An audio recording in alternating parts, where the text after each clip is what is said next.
शिर्डी श्रीरामपूरमधील गेली 40 वर्षापासून नगरपालिकेच्या हद्दीत आपला विविध प्रकारचा व्यवसाय करून आपल्या कुटुंबाचा उदरनिर्वाह करून श्रीरामपूर नगरपालिकेला न चुकता कर भरत असलेले दुकानदार यांची दुकाने नगरपालिकेने 27 फेब्रुवारी पासून जमीन उद्ध्वस्त केली आहे।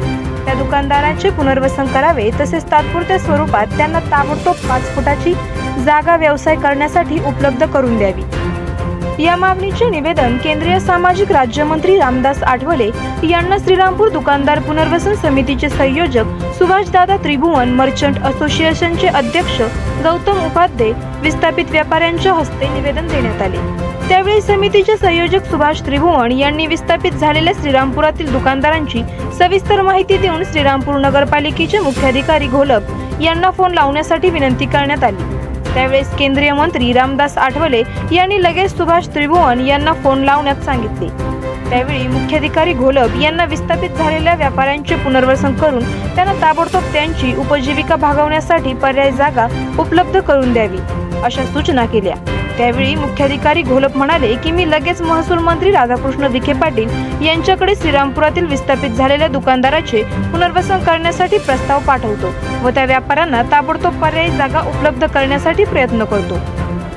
त्यावेळी रिपब्लिकन पक्षाचे राष्ट्रीय उपाध्यक्ष विजय वाकचौरे, उत्तर महाराष्ट्राचे अध्यक्ष प्रकाश लोंढे, जिल्हाध्यक्ष सुरेंद्र थोरात, विभागीय जिल्हा प्रमुख भीमराज बागुल, युवक जिल्हाध्यक्ष पप्पू बनसोडे, मिलिंद धिवर, आलोक थोरात, अनिल रणवरे, सुनील शिरसाट, सुरेश जगताप, किशोर ओझा, विशाल साबद्रा, श्याम श्रीवास्तव, शब्बीर मन्यार, राकेश थोरात, नसरुद्दीन आतार, मस्जिद मेमन, जयसिंग देवकाते, कैलास बाविस्कर, प्रदीप निकुंभ, ओमकार बावस्कर, जावेद अत्तार, लक्ष्मी कुवर, अशीद सय्यद आदी मोठ्या संख्येने उपस्थित होते।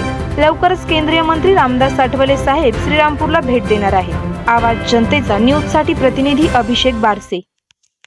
हॉकर्स होते, त्यांच्याकडे टपऱ्या उठवलेल्या आहेत, काय त्यांचा प्रश्न कसा सोडवणार आहे?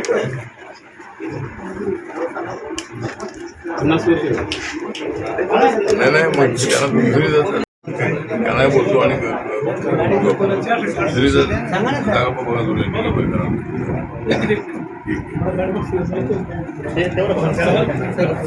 बघा हॉकर्स होते, त्यांच्याकडे टपऱ्या उठवलेल्या आहेत, काय त्यांचा प्रश्न कसा सोडवणार आहे?